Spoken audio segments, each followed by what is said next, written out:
Bismillahirrahmanirrahim. Innahum sa'tamne wong akeh haula itu kesewte mengkono-mengkono wong kabeh bikori natima klan korene perkara badau kang sause iki. Kanu ana sapa ngakeh dzakila nalikane den ucapno lagu mare wong akeh. Maksudnya diajarkan. Diajarkan disyariatkan apa syariat la ilaha illallah. La ilaha ora ana pangeran kang hak wujud. Kang ora ana pangeran kang hak wujud. Nah cara iki kuno kang ora ana pangeran kang wajib disembah iku wujud illallah sause kecuali Allah. Mereka itu adalah orang-orang ketika dianjurkan untuk melafatkan la ilaha illallah iku yastakbiruna yu sombong sapa ngakeh. Wa yaquluna lan ucap sapa ngakeh inna latariku alihatina li syairim majnun. Inna ana te kita latariku alihatina dadi wong sing ninggal pangeran kita. Fi hamzatihi iku tetep ing dalem hamzai aina mau te apa wae takut dama kang disi apa mang kados niku kawingi lho tahqiqul hamzaten tasil terus idkhalu alifin. Lisa iren krono penyair majnune kang edan. Maksudnya masa kita meninggalkan ajaran leluhur hanya karena Muhammad sing kata mereka itu syair yang majnun. Lisa iren kedua penyair majnune kang edan. Eli ajli qouli Muhammadin tegese krono muk nuruti omongane Muhammad. Ini jare wong kafir. Qala ta'ala bal jaa bil haqqi wa saddaqal mursalin. Bal jaa balik teko sapa Muhammad bil haqqi kelan barang sing hak kelawan barang sing nyata utawa kelan barang sing abadi. Wa saddaqa lan bener sapa Muhammad al mursalina ing wong sing diutus sedurunge Kanjeng Nabi Muhammad. Iljaina tegese ingkang teka kabeh bi iklan hak. Wa wa tahaqqu alla ilaha illallah ana pangeran kang hak wujud illallah kecuali Allah. Innakum ladzaiqul adzabil alim. Pun kula terangaken ya terus mulai napa wa qalu napa wa qalu ya wailana hadza yaumuddin terus sekedap ini asyara bidzalika. Mun kula terangno kiamat iki, soal kiamat itu seru, ora usah ndelok. Nggih, kiamat itu seru, ora usah ndelok. Anjing ben kiamat itu semua orang dihisab, termasuk sampean-sampean bareng dihisab. Pertama sing dijak itu jelas salat. Jadi kalau masalah ibadah mahdhu itu salat, nah masalah sosial itu asal tidak saling bunuh.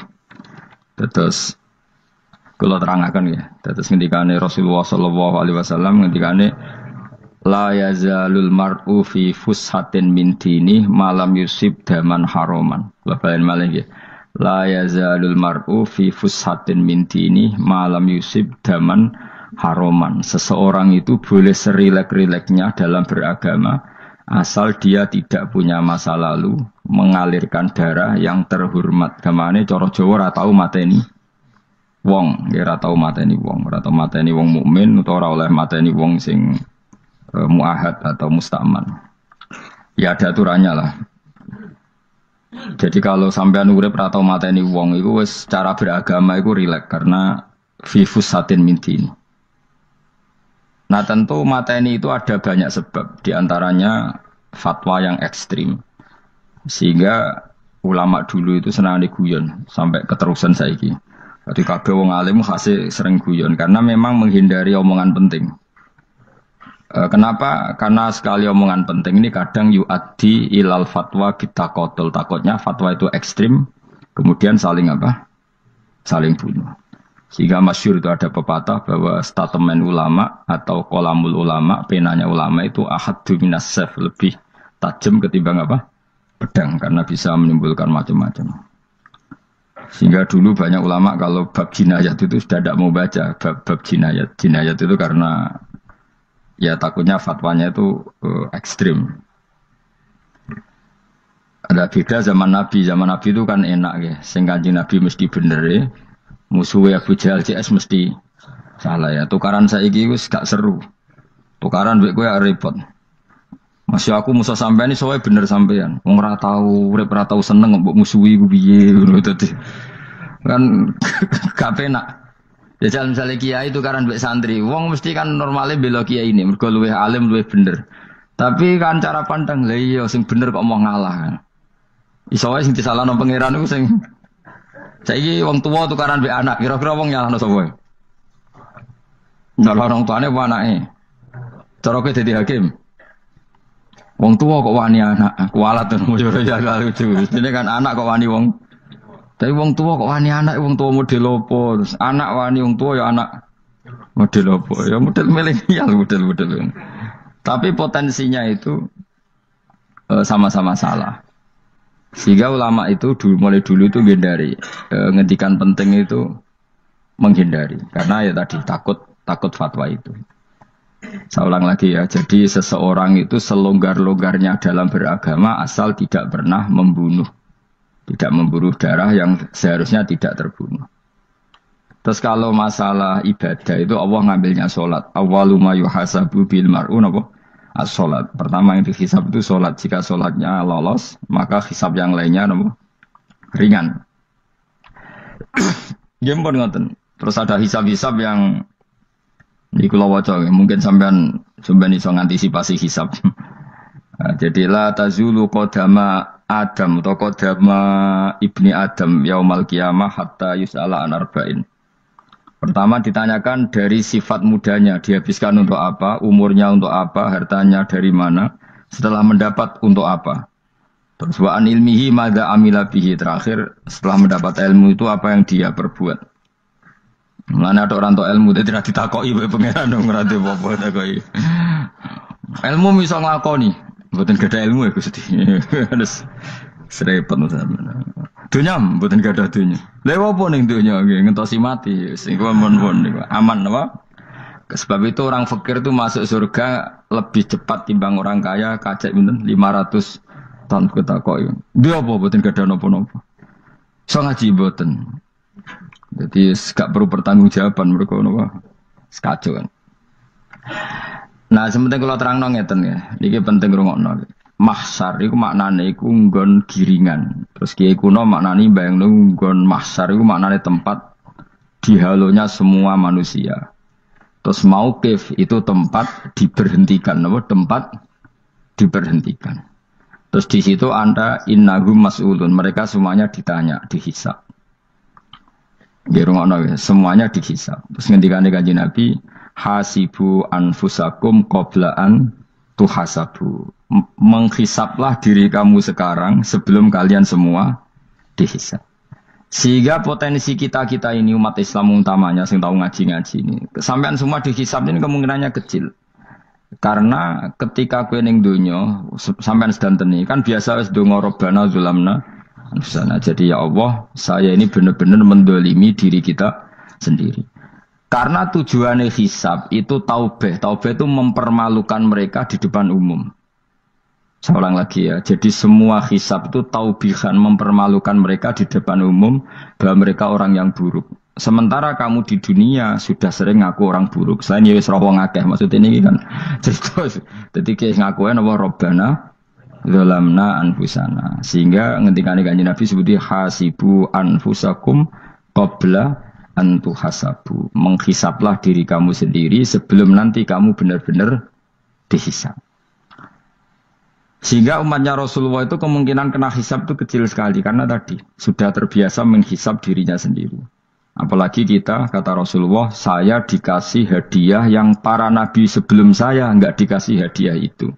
Apa itu? 5 hal itu. Di antaranya apa? Kata Rasulullah, wa utitu khawatima suratil Baqarah. Saya dikasih terakhirnya surat Baqarah. Di surat Baqarah itu umatnya Nabi dapat bonus dan ini luar biasa, yaitu ayat Rabbana la tu'akhidna in nasina wa akhtana. Ya Allah, jangan hisab kami, jangan beri sanksi kami, jangan azab kami kalau suatu saat kita lupa atau salah. KSP nak kue urung salah, padahal mesti salah. Rai-rai ini gak mesti salah. Wes gaya perjanjian mbek pangeran Gusti. Dalam perjanjian dong, apa? Setiap saat salah langsung sepuro. Mohon buatan usah istighfar malih, mohon niku. Terus deal, soalnya deal ini. Lah itu ngendikane Kanjeng Nabi senyum-senyum senenge ra karuan. Dan setiap itu dibaca oleh umatku, Allah sudah jawab qala na'am. Jadi Rabbana la tu'akhidna inna sina aw akhtana. Terus qala Allah menjawab na'am. Terus Rabbana wala tahmil alaina isron kama hamaltahu alal ladzina min qablina. Nabi Muhammad jawab, Allah menjawab na'am. Sampai terakhir wa'fu anna, Allah jawab na'am. Kemudian para kiai itu punya kiat supaya umatnya itu hafal itu. Terus jadi bahan tahlil itu masalah ya. Faminhum ya faminhum. Sing tahlil yo ora paham, sing kritik yo ora paham. Alhamdulillah itu mesti padha-padha ra kena hisab. Mergo padha-padha ora napa paham. Dadi ora ono barokah kaya goblok wis barokah tenan. Mergo sing lakoni yo ora paham, sing kritik ora paham. Jadi kalimat yang di akhir surat Baqarah itu adalah termasuk hadiahnya Rasulullah yang tidak diberikan pada Nabi sebelumnya. Ini apa ini? U'titu khawatima suratil Baqarah. Saya dikasih akhir surat Baqarah. Gini ku setiap doanya umat Nabi Allah jawab napa? Naam. Jadi ya Allah la tu'akhidna, jangan kasih sanksi kita innasina au akhtona. Allah jawab naam. Itu satu. Terus kedua, umatnya Nabi itu kalau dosa itu tidak perlu prosedurnya harus istighfar. Banyak amalan yang menjadikan diampuni. Misalnya kafaratul majlis itu lafadznya agak istighfar. Subhanakallahumma bihamdik misalnya. Dan banyak imatatul adza anit thoriq. Misalnya Nabi pernah cerita ada seseorang yang nakal, kemudian gara-gara menyingkirkan duri di jalan yang ganggu orang lewat, kemudian Allah memaafkan. Ada yang dimaafkan karena ngombeni anjing, macam-macam. Kemudian ngombeni santri, macam-macam. Sehingga potensi kita dimaafkan itu tinggi sekali karena ada sekian amal yang itu menjadi sebab ridhanya Allah Taala. Malah kalau dalam dunia wali itu ada seorang wali mau ngarang kitab, kemudian tintanya itu diminum lalat, dia membiarkan tinta itu sampai lalatnya sampai kenyang, kemudian gara-gara itu dimaafkan oleh Allah Subhanahu Wa Taala. Banyak sekali. Sehingga potensi kita dimaafkan tinggi. Terus turu sudah ada orang rasani wong enggak macam-macam lah. Wiku ya insyaallah di sepuro pengiran. Dadi ana wali, dadi wali mergo kakean apa? Turu. Ditakoki, "Kenapa kowe kok turu wong wali? Mboten siap roh donya, Gusti." "Kenapa? Donya wis rusak tok, patok mboten roh Gusti." Lah iku ya mari swarga napa? Ya swargane wong turu ya kira-kira tok. Tapi jadi umat Nabi itu luar biasa. Makanya saya yang heran kalau ada orang alim bikin gerakan terlalu tenanan itu keliru. Biasa mawon. Turu ku ya ibadah, wae agar gak zina, gak maling, wae agar gak nglakoni dosa gedhe ini sanggep ae napa? Ibadah. Karena tadi Rabbana la tu'akhidna in nasina wa akhtana. Terus Allah jawab na'am. Sehingga kiai-kiai itu takut orang itu lupa terus dimodifikasi sedemikian rupa jadi wiridan. Tapi alhamdulillah kok banyak yang kritik. Jadi ya biar seimbang, no? Seimbang apa ya alam demokrasi. Jadi kalau lagi kecewa ambek sing kritik, mergo insyaallah rapati paham masalah usul ini. Karena satu-satunya cara supaya orang paham tuh pancen yo dijak latihan bareng-bareng. Gak ngono wis malah ra paham blas. Ya tapi tadi ya semua itu resiko. Zaman Nabi Sugeng ana ibadah sunat dilakoni terus, Nabi yo duka, kuwatire dianggap wajib. Tapi nak arah dilakoni belas Nabi yo duka, wong sunat ora tau dilakoni. Jadi sudah alhamdulillah sekarang ana sing ngritik, ana sing setuju biar seimbang no. Wong padha ora pahame wae napa? Padha paham. Padahal makna ayat itu luar biasa. Rabbana la tu'akhidna in nasina wa akhtana. Terus kedua, Rabbana wala tahmil alaina isran kama hamaltahu alal ladzina min qablina. Ya Allah, jangan beri beban kami sebagaimana Engkau memberi beban kepada orang sebelum kami. Dulu itu kalau ada orang yang salah, itu harus dibunuh oleh orang yang tidak salah. Liyaqtulal bari minkum al mujrima, supaya yang tidak salah membunuh yang salah. Sehingga ketika umatnya Nabi Musa menyembah anak sapi, ijel itu, apa kata Allah? Fatubu ila bari'ikum faqtulu anfusakum. Kamu syaratnya tobat harus saling membunuh, yaitu orang yang terbebas dari dosa itu membunuh yang tidak dosa. Masyhur itu. Terus Allah mengirimkan mendung yang pekat, terus gelap. Ketika gelap itu yang al-bari, yang enggak dosa, mengeksekusi yang dosa. Sekarang kan enggak, paling takam KPK. Berarti penjara mulai juga, sisa korupsi jakeh. Jadi penak lah pokoknya zaman akhir itu penak. Pemenang saya KPK ini mulai disoal, jadi aman lah. Sebuah sing bener di aja nih ya sing bener ya pangeran. Misalnya rasa KPK lah nak kita takwa ya rasa korupsi. Kalau KPK dilemahkan nanti yang korupsi marah. Lah masih orang KPK lah nak di pangeran kan ya aman karena korupsi. Kowe aneh-aneh wae. Kowe wong mukmin kok bakas ngono. Kowe sementing iku nak kowe wedi pangeran kan ra usah polisi, ra usah KPK wis tetep ra usah dosa wong wedine mbek Pangeran, nah, kecuali rasa pangeran ateis, itu masalah. Ya, tapi kan omongan ini gak populer, padahal bener. Nah, itu. Jadi karena pemilu ini terbebas korupsi, nak ono KPK, urip makmur, nak ono menteri kemakmuran. Pokoknya kuabe gue buat gantung no pejabat negara. Mengenai tahu hitam jeblok, jeblok.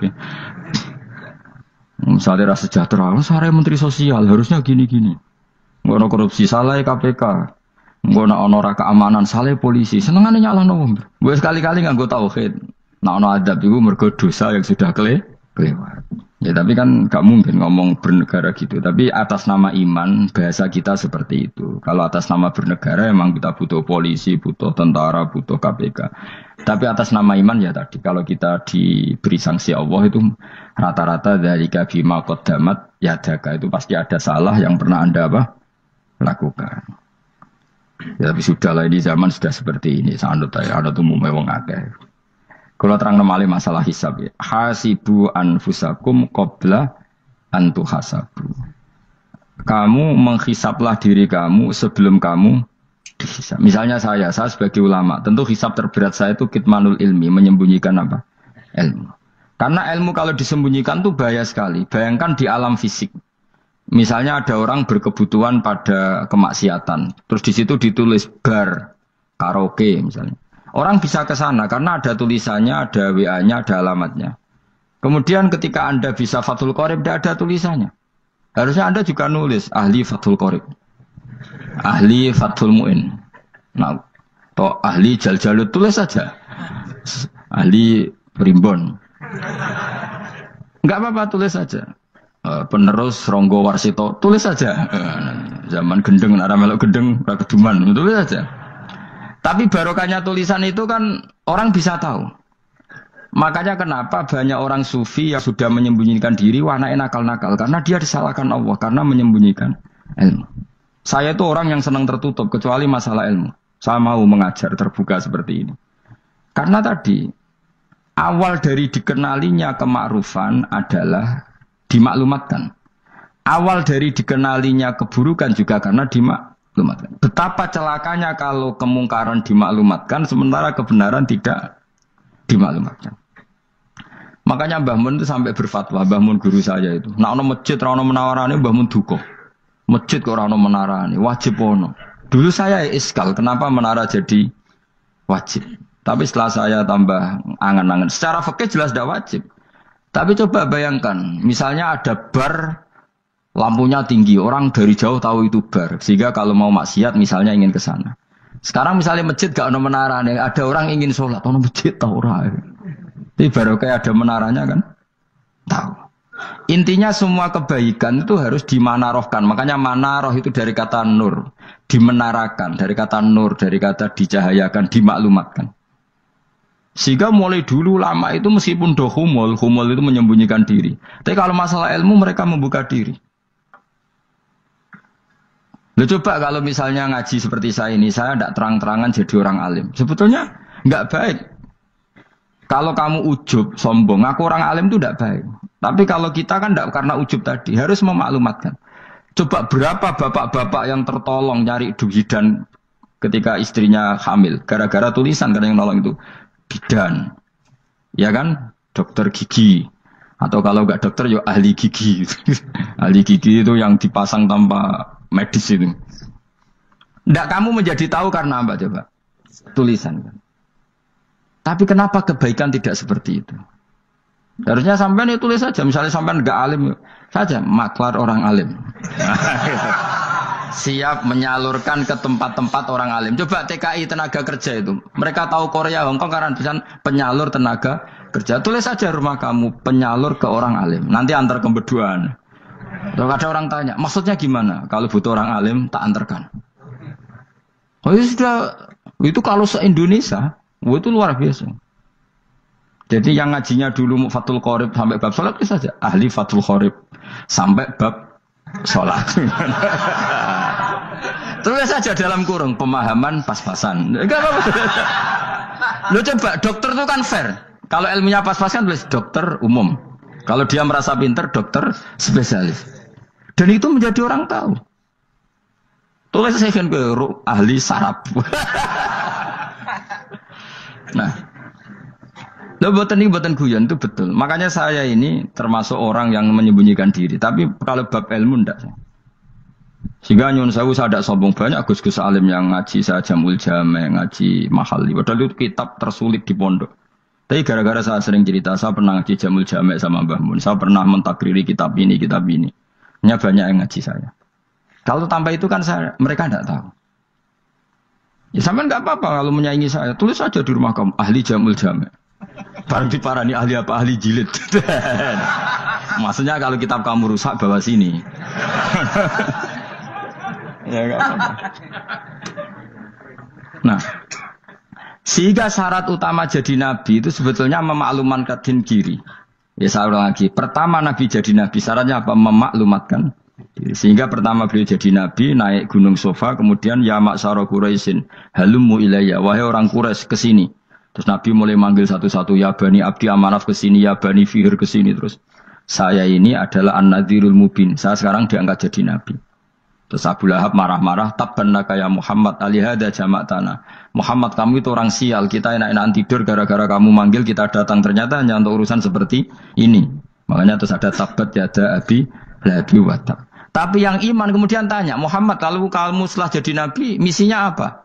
Saya diutus Allah untuk kamu menyembah Allah, tidak boleh menyekutukan Allah. Dan Allah memerintahkan kamu afaf itu meninggalkan zina, meninggalkan maling, gini-gini. Coba kalau nabi tidak memaklumatkan diri, jadi nabi seklunak-klunus, ketemu wong monggo nggih. Ada temu dia nggih. Sengerti nak nabi ku sapa sih?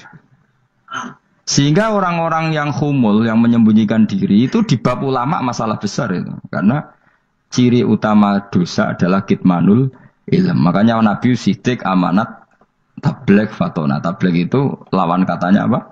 Kitman. Makanya saya ngaji di mana-mana. Saya di Jakarta ngaji, di sini ngaji, di Pasuruan ngaji. Harus dimaklumatkan ilmu. Dan kalau ada orang tanya ya tak jawab. Saya itu kitab yang paling aneh di pesantren. Misalnya yang mulai aneh lah. Gak jamul jame. Saya sampai sekarang masih ngajar jamul jame. Kitab yang aneh. Macane lagi roh judulnya pusing. Jamul jawame. Kumpulane pira-pira kumpulan. Jadi ilmu apa ae ana ning kono. Sing gak ana ilmu dukun, mboten enten. Ilmu carane bodoni ya ora ana. Ning kono mau carane mlebu swarga tok. Mane potensi kula mlebu swarga itu tinggi sekali. Cara sing model piye duwe. Dadi mun. Dadi cara sing model piye duwe. Jadi cukup banyak napa? Cara. Sampeyan nek ndek cara sitok ora mesti kula nu gak ada cara kathah. Dadi nek dari cara iki mentok, ganti cara iki mentok. Ya terakhir paling gampang itu cara nganggo fadhole pangeran. Iku kena mbok tiru. Pokoke mbok swarga nganggo fadhole pangeran. Masalah utama kita sebetulnya itu. Makanya saya tidak pati cocok sama orang sufi itu. Kebenaran itu harus dimaklumatkan. Sementara orang sufi itu ingin menyembunyikan diri. Itu kalau untuk yang alim itu tidak bagus. Wong kita saja tahu itu dokter atau bidan karena tulisan. Ini bidan, ini dokter.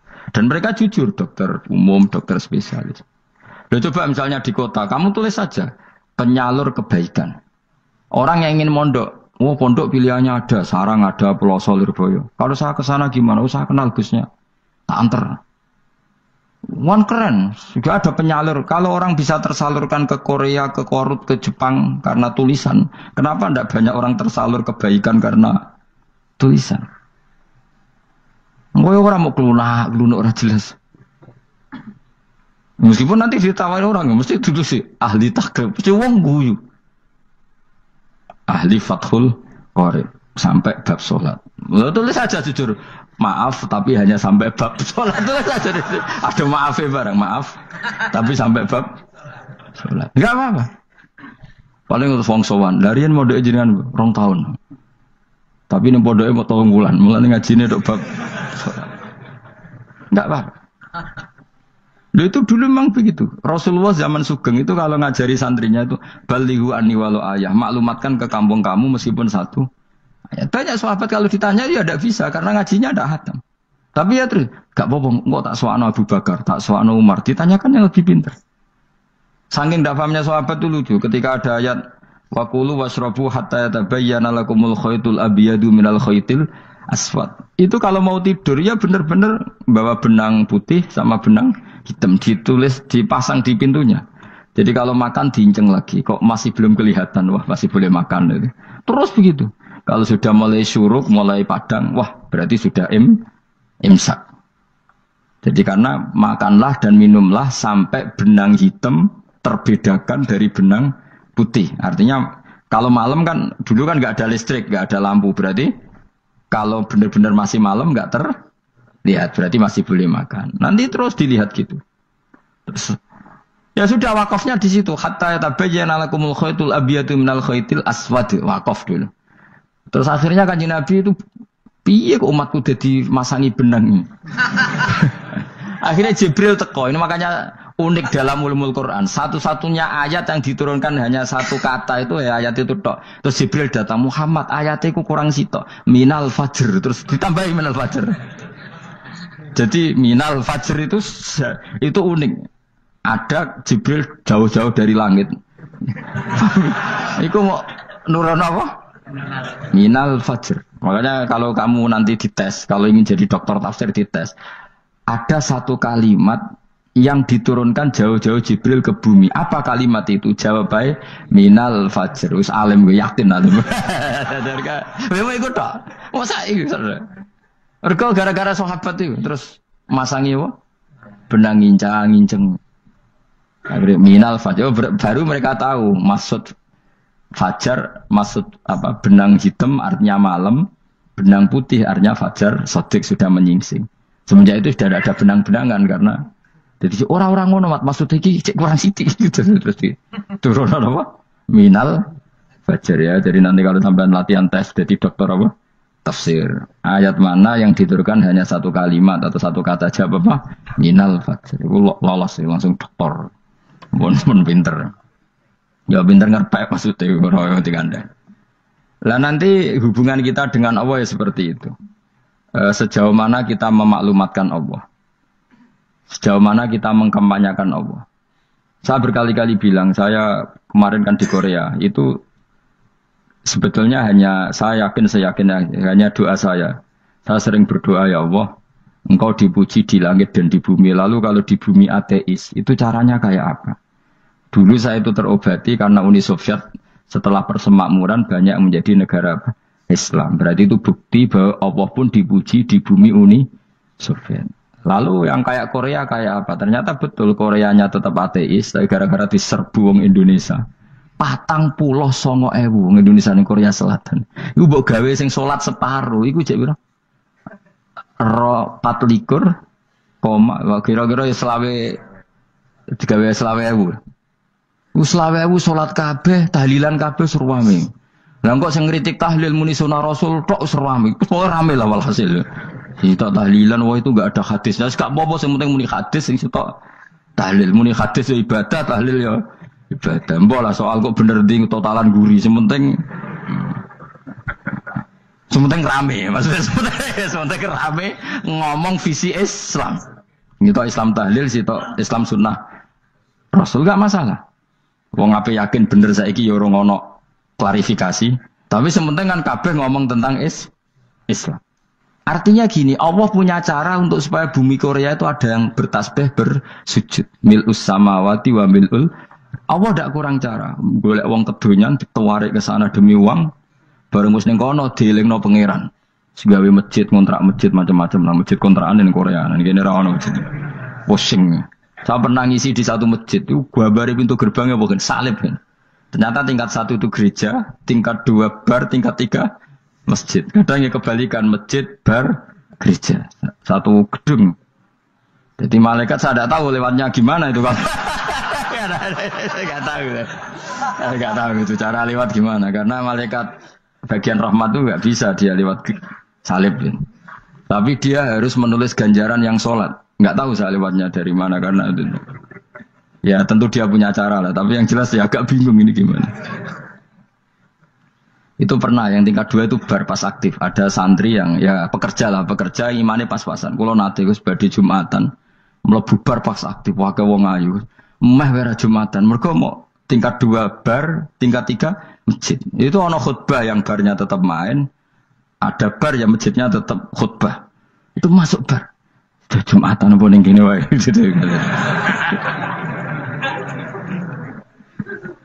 Akhirnya ya di situ beberapa menit terus ada komat Jumatan. Dosa ta Gus ini. Ya aku muni. Ya sebelum Jumatan ku apik. Wong mesti dilakoni kok takok dosa ta Gus. Oh raimu kadung lakoni kok takok. Artinya gini, Allah punya cara untuk menyebarkan Islam di Korea. Sama seperti Allah punya cara untuk menyebarkan Islam apa di Indonesia. Dulu orang Gujarat, Punjab, ya sejarah ini menurut saya ya tetap sebagiannya benar. Meskipun tidak seluruhnya benarnya sejarah Islam masuk Indonesia rata-rata orang kan menulis pedagang Gujarat, India ke Indonesia dagang karena mereka mukmin akhirnya juga menyebarkan apa Islam. Itu jelas nyata. Meskipun tidak semuanya seperti itu karena ada yang dibawa Yusuf Baros itu yang muridnya Sayyidina Ali. Terus juga ada yang dibawa beberapa habaib dari Yaman langsung ke Indonesia kayak yang di daerah Tuban itu kan langsung habib-habib dari Samarkand langsung ke mana? Tuban. Makanya saya bilang sejarah itu semuanya benar karena memang variasi masuknya Islam di Indonesia itu banyak. Jadi itu enggak masalah. Sampeyan niru sing kedonyan mawon sing luwih gampang napa? Lho nggih to, kayak Jakarta itu kan kota kayak gitu, baru kayak wong kedonyan orang ke Jakarta semua. Gara-gara tahu mondok pedutan tadi ahli Fathul Qorib tadi yang sampai bab salat, terus bikin masjid. Iku coba takoki faraid terang ora iso kan. Pemene takoki muamalah terang ora iso, tapi nak trimo carane salat sing batal apa ngentut roh dene. Aduh. Ilmune kok roh nak nganti bab iku jek roh. Sing batal salat apa jek roh dene. Ngentut nyekel wong wedok jek roh. Tapi bocah aja takoki sing detail apa? Cara mengenali kiblat dengan hisab ya marosdil kiblat itu serang arah iso. Atau nganggo komputer itu loh, nganggo jam, nganggo kompas. Padahal ono ilmu nih ya marosdil apa kiblat di bulan tertentu, hari tertentu itu nanti matahari tepat di atas Ka'bah. Serang arah iso, nak dong niku serang arah iso. Ya saya ulang lagi ya. Jadi kesalahan kita adalah kebenaran itu kita sembunyikan. Padahal awal dikenalnya Islam itu lewat i'lam. Fasda bima tu'maru. Kebenaran harus dimaklumat. Tapi problemnya Islam Indonesia tuh kadang humul tuh bangga. Enggak dikenal orang itu bangga gini-gini. Oke lah, kalau yang enggak, saya sendiri ya suka humul. Sampai sekarang saya suka humul. Saya sampai sekarang enggak suka tamu. Bukan karena benci tamu, ribet. Maksud saya kalau sowan kiai yang ngaji saja, ora usah sowan. Oh ribet. Ya lucu kan, seneng Gus Bak jare wong alim. Terus senenge mau sowan tok ngaji ra gelem iku piye karepe? Wong kok aneh. Iku berarti kok do karo seneng dokter, dia konsultasi obat ra gelem tapi ngajak jagongan. Dok, jenengan tiyang pundi? Jenengan manggen dalem mriki mulai tahun pinten? Lah ya kowe takok dokter kemalan. Mesti nek kowe takok laram apa, obate apa kok malah kenalan. Pindah Jogja tahun pinten, Dok? Dan jenengan kawin mriki tahun pinten? Lha jare Gus Bae wong alim kok sowan ngono. Jenengan kelahiran tahun pinten, Gus? Zaman dinosaurus. Wong alim kok takoki lahire iku piye karepe? Sesuk tak gak takok pisan matiku kapan, Om. Coba betapa naifnya kita kalau kita suka dokter, terus kemudian kamu takok, Dok, kelahiran tahun pinten jenengan? Aneh gak? Nak kowe seneng dokter mergo mau konsultasi berobat ya ngomong saja apa yang kamu butuhkan. Aku seneng wong alim yo ngaji titik. Nah, kowe misalnya seneng artis, delok konser artisnya takok kelahiran tahun piro. Gak penting artis ayu mbok delok seneng, wis sudah gitu aja. Ora wong alim yo ngono, ngaji seneng. Ini kadang wong Jawa lucu, seneng wong alim sowan terus takok-takok. Aneh, iku dudu obat ngono, yakin. Maksudnya bu sing profesional, maksudnya sing rontok bener sidik lah, jadi wong aja bener nemen-nemen gak mungkin wis pokoknya bener sidik-sidik. Makanya kemarin ngaji apa Nasaihul Ibad kan gitu, mujalah satu ulama artinya apa? Fi majlisil ilm, ketika ngaji, ora kok mujalah satu ulama utawa sowan matekno wong ngene tuh. Kulo termasuk kiai yang kampanye ini. Soalnya termasuk kiai terkenal tapi sing tamu kulo rapati kada. Gue jaga masyaallah tenan wis. Muga-muga rodok tobat sithik-sithik maksudnya. Masih ya sudah lah. Ya tadi hubungan wong alim ya sudah ngaji. Kalau hubungan sama dokter ya tanya konsultasi apa? Medis. Kan lebih hubungan mbek dukun wis takok wis. Mbah niki menyangking pundi. Kok jenengan dermemel nglafat nopo sing Kalimatnya sing jelas. Karena apa nak dermemel mandi, nak jelas kok ora mandi ku piye? Takono. Aku ya guru pun bae dukun. Wong kalimatnya ra jelas kok mandi. Nak jelas gak mandi. Kok nak jelas kita bodoh ini. Ayo gumun mantra iku mesti gak wae rungokno tenanan kalimatnya terus ora jelas. Dukun-dukun dulu. Lu kok mandi? Nak jelas malah mandi. Mandine tenan ora ya ora. Ya saya ulang lagi ya. Jadi sebab itu di Quran sering ada kata i'lamu, kenalilah, ketahuilah.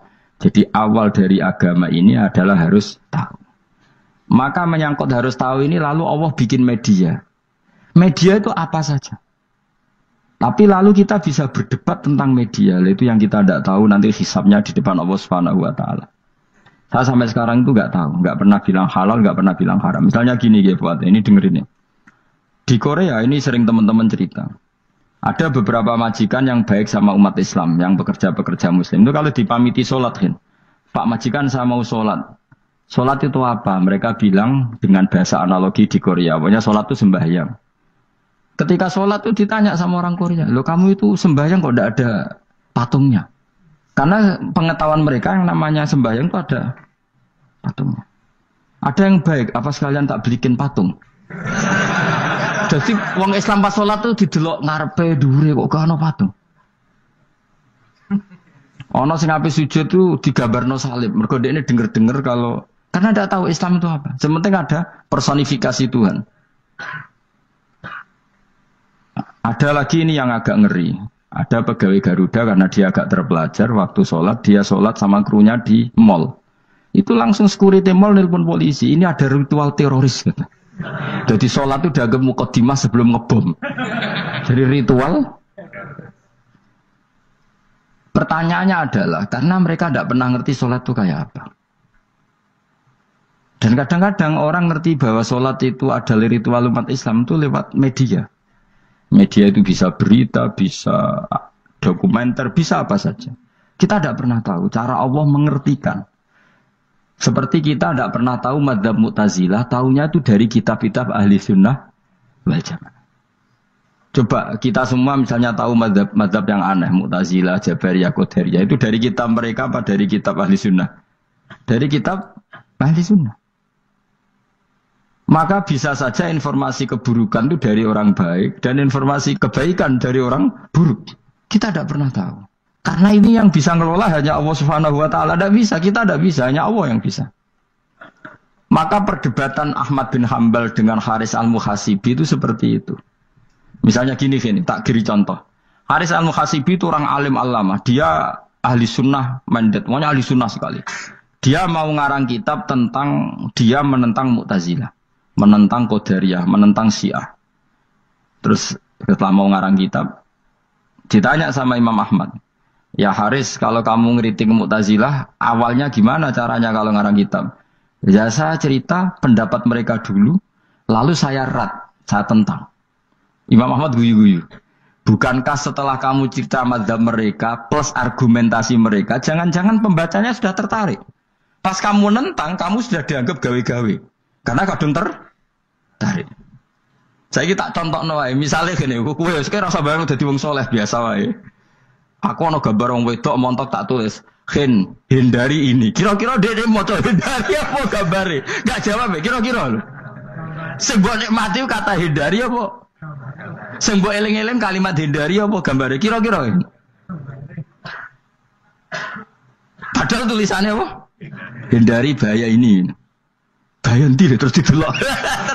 Terus sing dieling-eling ora hindarine tapi sama. Pendapat Mu'tazilah itu ada yang menarik. Misalnya gini, menurut Mu'tazilah, seseorang masuk neraka ya karena amalnya, masuk surga ya karena amalnya. Apa artinya kalau masuk surga karena fadl Allah? Lalu gunanya amal apa? Mungkin pembaca kan tuh, wah ini proporsional ini. Gak ada ahli sunnah, jadi bus warga mereka fadl pangeran. Kok enak? Lalu gunanya amal apa? Padahal dia tahu pendapat Mu'tazilah itu dari kitab itu, kitabnya orang ahli sunnah.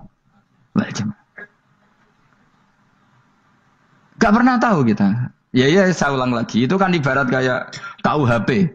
Kamu baca KUHP draft Terus kamu cocok. Kamu mesti nyalahkan yang demo. Atau baca buku selebaran orang demo. Kan terserah kamu. Kamu kan punya akal. Kan tetap milih. Tetap milih. Problemnya kata Imam Ahmad itu. Ketika kamu menceritakan pendapat Mu'tazilah. Bisa-bisa orang itu kadung tertarik. Ketika mulai kamu tentang. Orang itu gak tertarik sama penentangan kamu. Berarti kamu ikut menyebarkan Mu'tazilah. Sama seperti tadi. Gambar perempuan yang agak jorok tadi sebetulnya tak tulisi kata hindari.